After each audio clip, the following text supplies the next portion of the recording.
नमस्कार, जोहार। देख रहे हैं आप द भारत मित्र और आपके साथ मैं आरती सिंह। यत्र नार्यस्तु पूज्यन्ते रमन्ते तत्र देवता, अर्थात जहां नारी की पूजा होती है देवताओं का वास वहां होता है। और हम तो ये सदियों से सुनते आ रहे हैं और भारतवर्ष तो इसी के लिए जाना भी जाता है। यहाँ नारी को यानी स्त्री को माँ कहा जाता है, देवी कहा जाता है और माँ और देवी कहकर उनकी पूजा होती है। लेकिन इसी देश में महिलाओं पर कितने अत्याचार होते हैं, अगर आप हर साल जो हर राज्य अपने आंकड़े जारी करता है, अगर आप वो देख लेंगे तो कुछ राज्यों की हालत देखकर आपको तरस आएगा। कम से कम झारखंड के आंकड़े देखकर तो आप तरस ही जाएंगे। एससीआरबी ने रिपोर्ट जारी किया है वुमेन क्राइम को लेकर, और ये आंकड़े अगर आप देखेंगे तो आपको लगेगा कि क्या वाकई महिलाएं सुरक्षित हैं। दरअसल साल 2025 में जनवरी से लेकर अक्टूबर महीने तक राजधानी रांची में ही 142 आंकड़े सुनते जाइएगा, देखते जाइएगा, 142 दुष्कर्म के मामले सामने आए।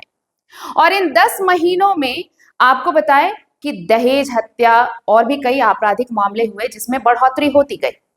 पुलिस के आधिकारिक आंकड़े जो हैं, जब आप ये आंकड़े देखेंगे तो आपके होश उड़ जाएंगे।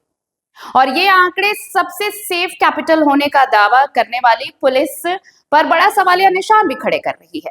झारखंड पुलिस मुख्यालय की आधिकारिक वेबसाइट पर यह आंकड़े उपलब्ध कराए गए हैं और एससीआरबी की जो रिपोर्ट है वो ये इस साल 2025 में जनवरी से अक्टूबर तक के ये आंकड़े हैं, जिसमें 142 महिलाएं दुष्कर्म के शिकार हुई हैं। अब आप इसी से समझिए कि कितनी पूजा की जाती है यहाँ पर महिलाओं की। अब क्या आंकड़ा है एससीआरबी का, ये भी आपको देख लेना चाहिए। झारखंड पुलिस द्वारा आंकड़ा जो जारी किया गया है उसमें जनवरी 2025 में दुष्कर्म के 22, अपहरण के 21, छेड़खानी के 9 और दहेज प्रताड़ना के 11 केस हैं।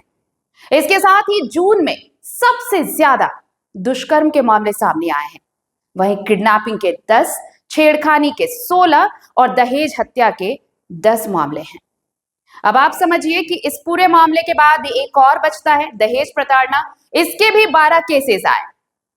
अब अक्टूबर के मामले देख लीजिए, रेप के 16 और छेड़खानी के 2, दहेज हत्या के 1, दहेज प्रताड़ना के 17। ये सभी, ये जो रिपोर्ट आप देख रहे हैं और ग्राफिक्स में हम आपको वो आंकड़े भी दिखा रहे हैं, ये आंकड़े देखिए और समझिए कि क्या वाकई महिलाओं पर अपराध पर लगाम लगाने के लिए जो कवायद की जाती है वो कवायद कहीं भी काम आई है? शायद नहीं। महिलाओं के खिलाफ झारखंड में देखिए अपराध तो बढ़े हैं, लेकिन सबसे ज्यादा रांची में चौंकाने वाले आंकड़े हैं। 10 महीने में 104 हत्या की वारदातें सामने आई। चोरों ने तो आम लोगों का जीना ही हराम कर रखा है। राजधानी में पिछले 10 महीने में 2000 से ज्यादा चोरी की वारदातें हुई हैं। तो अब ये अलग मामले हैं, वुमेन्स क्राइम को छोड़कर ये अलग अलग मामले हैं। लेकिन आप जरा गौर करिए कि महिलाओं पर हो रहे अपराध के आंकड़े अगर इतने ज्यादा हैं, उसमें भी सबसे ज्यादा अगर राजधानी रांची में जो सेफ कैपिटल होने का दावा करती है पुलिस यहाँ पर, वहां अगर ये हालात हैं तो फिर सोचिए कि दूर दराज के इलाकों में क्या होता होगा, ग्रामीण इलाकों में क्या स्थिति होगी। संताल की रिपोर्ट आप देखेंगे तो आप चौंक जाएंगे। संताल के आंकड़े भी आपको देखने चाहिए, वो भी आप ग्राफिक्स के जरिए देखिए, आपको समझ आएगा। संताल में आपको बताएं कि महिलाओं के खिलाफ अपराध में जो वृद्धि हुई है वो भी चिंताजनक है। जनवरी से अक्टूबर 2025 तक 293 रेप, 161 दहेज प्रताड़ना, 151 छेड़खानी और 355 अपहरण के मामले दर्ज हुए हैं। साहिबगंज में रेप और दहेज प्रताड़ना के सर्वाधिक मामले सामने आए हैं। और ये कहा जा रहा है, देखिए रीजन चाहे जो भी रहा हो, जो मनोवैज्ञानिक है, जो विशेषज्ञ हैं, वो ये कह रहे हैं कि अगर ये आंकड़े बढ़े हैं 2024 से 2025 के आंकड़ों में आप देखेंगे तो बेतहाशा वृद्धि हुई है। लेकिन विशेषज्ञ ये कहते हैं कि ये वृद्धि क्यों हुई है, ये रीजन बताते हैं कि मोबाइल का बहुत ज्यादा प्रयोग हो रहा है, इसलिए ये वृद्धि हुई है। लेकिन जरा सोचिए कि अगर मोबाइल के प्रयोग से अगर आंकड़े बढ़ रहे हैं, क्राइम बढ़ रहा है, तो क्या इसके लिए प्रशासन को, पुलिस को क्या वैकल्पिक उपाय नहीं करना चाहिए? देखिए, झारखंड सरकार ने महिलाओं की सुरक्षा के लिए शक्ति ऐप, पिंक पेट्रोलिंग और महिला सुरक्षा समितियों जैसे कई कदम उठाए।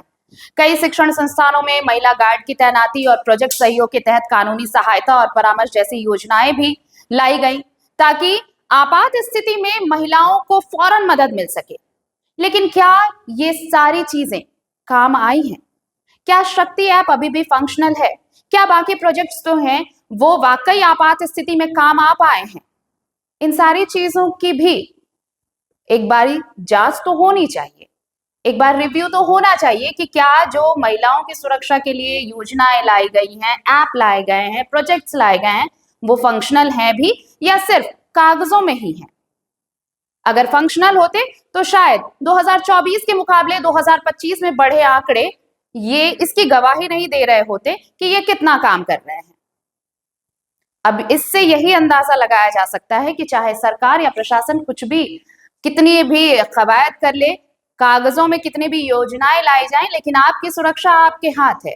आप सतर्क रहेंगी तो आपकी सुरक्षा बनी रहेगी। कम से कम जो आंकड़े आए हैं उसे देखकर तो आपकी सुरक्षा आपके ही हाथ है। तो इसलिए भगवान तो है ही, लेकिन आप भी सतर्क रहिए, अपनी सुरक्षा खुद कीजिए, क्योंकि बाकी सारी चीजें, बाकी सारे फंक्शन जो हैं सिस्टम के, वो ऐसे काम तो करते नहीं।